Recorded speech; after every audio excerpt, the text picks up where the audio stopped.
যে বিভীষিকাময় সময়ে প্রত্যেক নবী বলেছেন আমি পারবো না, প্রত্যেক নবী বলেছেন নফসি নফসি, আমার কি হবে আমি জানি না, আল্লাহ আমারে বাঁচা।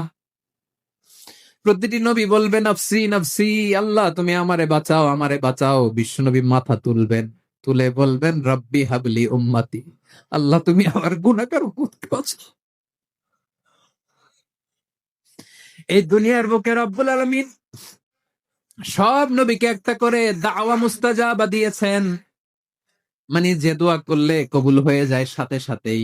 দাও বিহা, দুনিয়ার সব নবীরা ওই দোয়াটা দুনিয়ায় করে ফেলেছে। ওয়া ইন্নী আখতাবিউ দাওয়াতি শাফাআতান লি উম্মতি ইয়াউমাল কিয়ামাহ, আমার ওই স্পেশাল দোয়াটা আমি দুনিয়ার বুকে কঠিন বিপদে পড়েও কোনোদিন করি নাই। আমি আমার স্পেশাল দোয়াটা কিয়ামতের দিন আমার গুনাহগার উম্মতকে সুপারিশের জন্য রেখে দিয়েছি।